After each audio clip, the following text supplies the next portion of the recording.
Hello, I'm Chaplain Skeeter Spalding with Cowboys for Christ, and welcome to the Short Go. I want to talk to you about a couple of things that have been milestones in my life. One is I just finished reading all the way through the Bible. It has taken me a year and a half to do it. I don't have a specific timeline or what I have to read every day. I've been doing this with my Bible propped up on the fence rail while my horse is eating in the outdoor feeding stalls here at the farm. And it's been a pleasure. A year and a half. And I don't have a timetable of I've got to read so many chapters a day or whatever.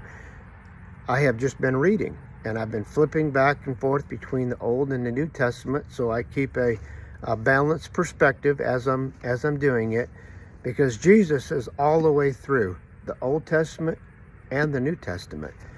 So that has been like a milestone for me, and I want to encourage you to do something similar. You don't have to go by a specific timetable, but when you begin to read the Word of God for yourself, you'll anticipate that time. You'll look forward to that time and just keep doing it. It's been great. And another milestone is I finally got my horse to drink out of the creek while I've been riding. I ride usually once or twice a weekend, usually when I'm not working, when I have opportunity. And I ride for a couple hours at a time. And over the past couple years, I've been trying to get him to drink out of the creek. I see him drink out of the water trough up here, but he's just never been interested to drink out of the creek. Well, last week, I rode for 3 hours and we galloped a bunch. He looked like I had soaked him down with the water hose. He was just worked up a good sweat.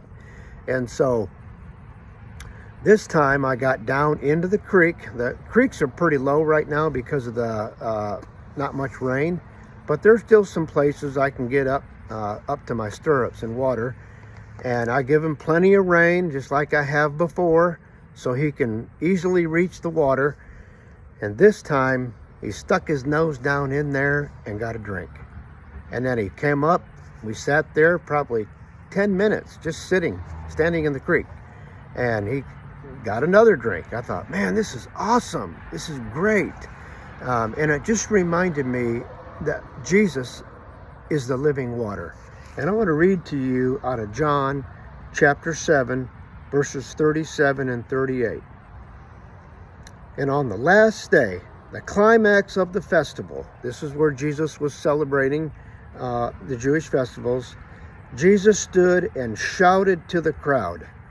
This was no quiet conversation. He shouted to the crowd, anyone who is thirsty may come to me. Anyone who believes in me may come and drink.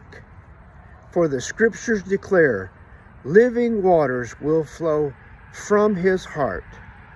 When he said living waters, he was speaking of the Spirit, who would be given to everyone believing in him after his resurrection. But the Spirit had not yet been given because Jesus had not yet entered into his glory. Jesus is the living water. And if we take the time to drink from this water trough, it will be amazing to you. It will be refreshing. It'll taste good to you, and you'll want to do it more than once, just like my horse did. Life is hard. We get wore out living life. All the things that we deal with, and I don't have to tell you about any of those things. You know them well.